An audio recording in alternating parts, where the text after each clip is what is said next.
दिव्य मंथन चैनल से नया नया वीडियो पाने के लिए चैनल को सब्सक्राइब कर दीजिए और बेल आइकन को प्रेस कर दीजिए।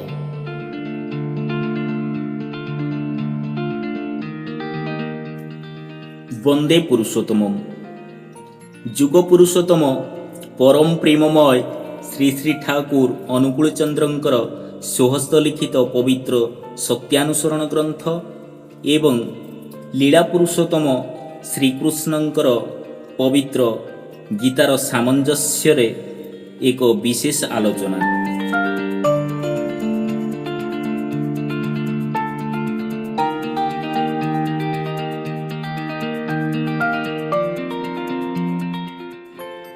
वंदे पुरुषोत्तम।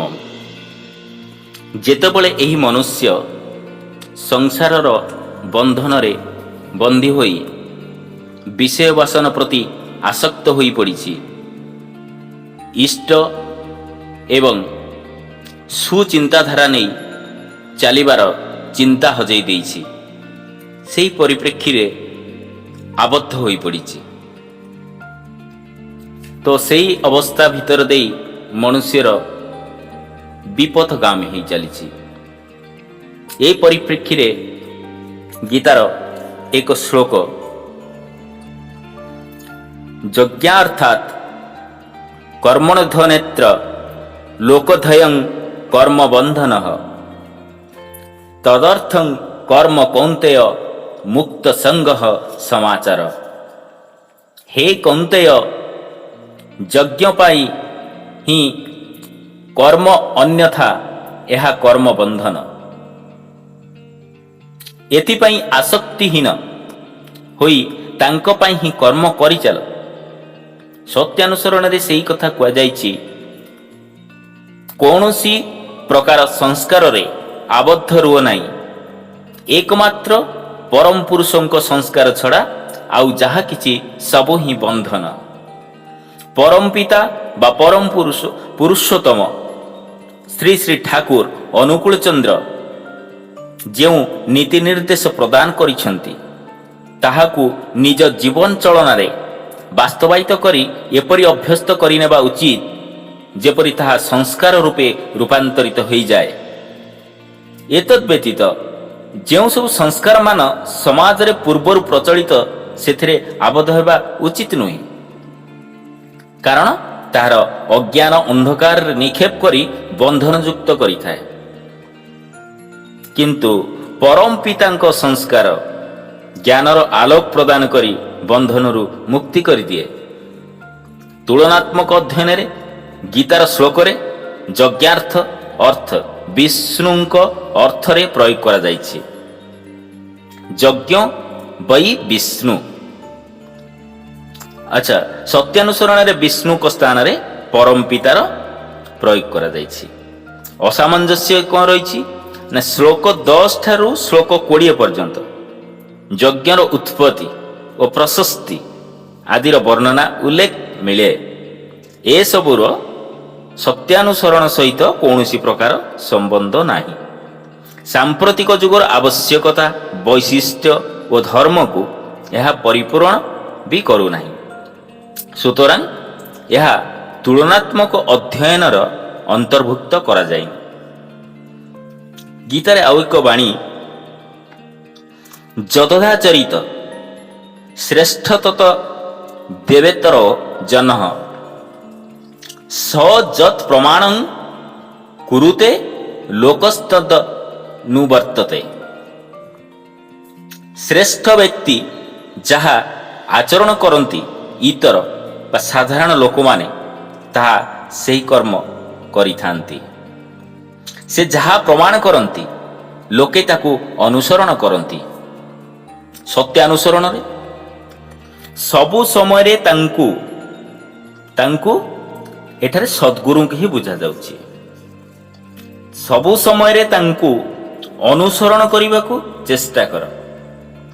से जहा कहती यत्नर सहित ताहा रक्षा करी अभ्यास रे चरित्रगत करिबाकू नियत चेष्टा कर। आउ ताहा ही होछि साधना।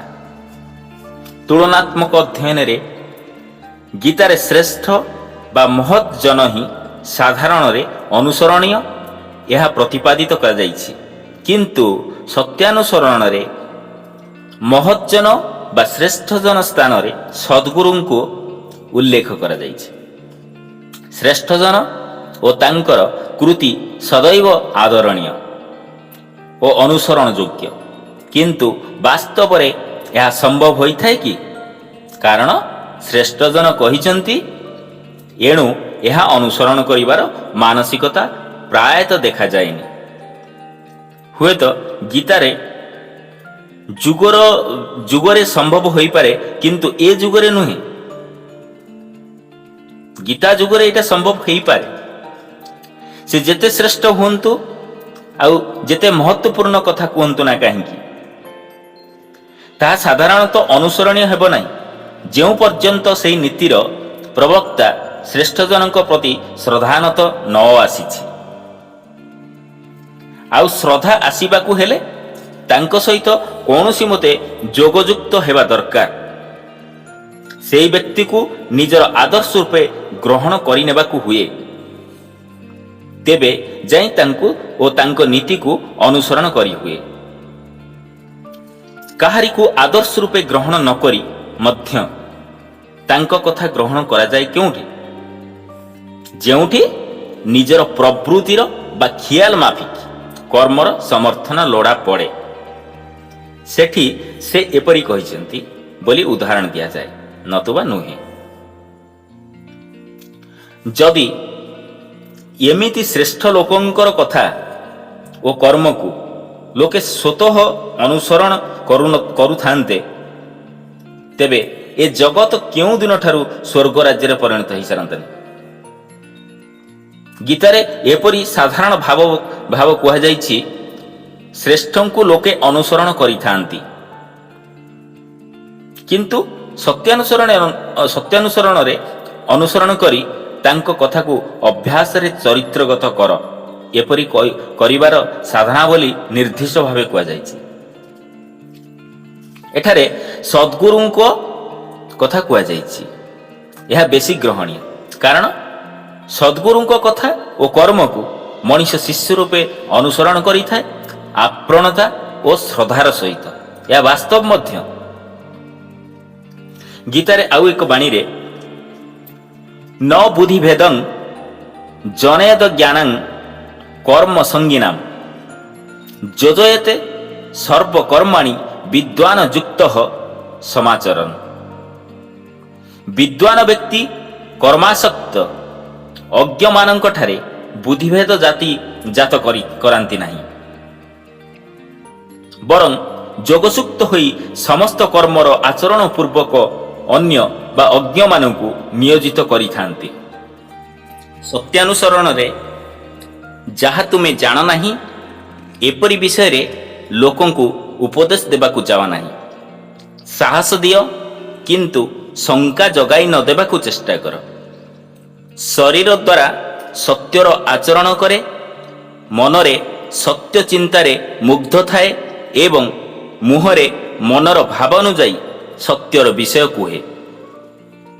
ତୁଳନାତ୍ମକ ଅଧ୍ୟୟନରେ କାଳେ ଅର୍ଜୁନ ଭାବିପାରନ୍ତି ନିଜେ କିଛି ନ କରି ଅନ୍ୟକୁ ତତ୍ତ୍ୱଜ୍ଞାନ ଦିଆଯାଇପାରେ। ଏହି ଶଙ୍କାର ଦୂରୀକରଣ ପାଇଁ ଗୀତାରେ କୁହାଯାଇଛି, ଅଜ୍ଞ କର୍ମାସକ୍ତମାନଙ୍କୁ ଆତ୍ମା ନିତ୍ୟ, ସେ କିଛି କର୍ମ କରେ ନାହିଁ ବା କର୍ମର ଫଳ ଭୋଗ କରେ ନାହିଁ ଇତ୍ୟାଦି କହି ସେମାନଙ୍କ ମନରେ ଦ୍ୱନ୍ଦ୍ୱ ସୃଷ୍ଟି କରିବା ଉଚିତ ନୁହେଁ। ସେମାନଙ୍କର ମାନସିକତା ପ୍ରସ୍ତୁତ ହୋଇନଥିବାରୁ ଏହି ପରମ ତତ୍ତ୍ୱକୁ ସେମାନେ ବୁଝି ନ ପାରି ନାନା କଦର୍ଥ କରିପାରନ୍ତି। ସୁତରାଂ ସେମାନଙ୍କୁ ଏପରି ନ କହି ଶାସ୍ତ୍ରାନୁମୋଦିତ ଆଚରଣମାନ ନିଜେ କରି ତଦନୁଯାୟୀ ସେମାନଙ୍କୁ ପ୍ରେରିତ କରିବା ଉଚିତ। କିନ୍ତୁ ସତ୍ୟାନୁସରଣରେ ଏହା ଅଧିକ ପ୍ରାଞ୍ଜଳ ଭାବେ କୁହାଯାଇଛି। ପ୍ରଥମତଃ, ଯାହା ସମ୍ବନ୍ଧରେ ନିଜର ଜ୍ଞାନ ସୀମିତ ବା ଯେଉଁ ବିଷୟରେ ଠିକ୍ ଜଣା ହୋଇନି, ସେପରି ବିଷୟରେ ଅନ୍ୟକୁ ଉପଦେଶ ଦେବା ଅନୁଚିତ। ଏପରି ସାଧାରଣ ହୋଇଥାଏ, ଏହାକୁ ଏଠାରେ ବାରଣ କରାଯାଉଛି। ଦ୍ୱିତୀୟତଃ, ଭଲ ମନ୍ଦ ଠିକ୍ ଭୁଲର ସଂଜ୍ଞା ବା ସୀମା ସମ୍ବନ୍ଧରେ ସଠିକ୍ ଧାରଣା ନ ଦେଇ ଏଇଟା ଭୁଲ ହେଇଗଲା, ଏପରି କାହିଁକି କଲ, ଏହିପରି କହି ଶଙ୍କା ଜନ୍ମାଇଥାନ୍ତି କେତେ କେତେ ଜଣ। ଏହା କିନ୍ତୁ ଠିକ୍ ନୁହେଁ, ବରଂ ସାହସ ଦେବା ଉଚିତ। ଯାହା ହେଇଛି ଏଥର ଠିକ୍ କରିବାକୁ ଚେଷ୍ଟା କର, ଏଇଭଳି କିଛି କହିବା ଉଚିତ। ତୃତୀୟତଃ, ଯାହା ଉଚିତ ବୋଲି ନିଜେ ବୁଝ, ତାହା କଥାରେ ନ କହି ବରଂ ପ୍ରଥମେ ଶରୀର ଦ୍ୱାରା ଆଚରଣ କର। ମାନସିକ ସ୍ତରରେ ମଧ୍ୟ ସେପରି ଭାବେ ଅନୁଶୀଳନ କର। ତତ୍ପର ଯଦି ଆବଶ୍ୟକ ପଡ଼େ ମୁହଁରେ ଏସବୁ ପ୍ରକାଶ କର। ସାଧାରଣ ଆସକ୍ତ ମାନବ ତୁମର ଆଚାର ଆଚରଣ ଦେଖିବ, ଆଉ ତାପରେ ଦେଖି ହିଁ ଅନୁସରଣ କରିବାକୁ ଚେଷ୍ଟା କରିବ, ଆଉ ଦ୍ୱନ୍ଦ୍ୱରେ ପଡ଼ିବ ନାହିଁ। କାରଣ ସାଧାରଣ ଜନତାଙ୍କର ବିଚାର ସମନ୍ୱିତ ଦୃଷ୍ଟି ସେତେ ପ୍ରଖର ନୁହେଁ। ସେମାନଙ୍କର ଚିନ୍ତାଧାରା, ସେମାନଙ୍କର ବୁଝିବା ଶକ୍ତି ସେତିକି ପ୍ରଖର ନୁହେଁ। ତେଣୁକରି ତାଙ୍କୁ ଏହିପରି ଆଚରଣ କରି ଦେଖାଇବାକୁ ପଡ଼ିଥାଏ। ଜୟ ଗୁରୁ।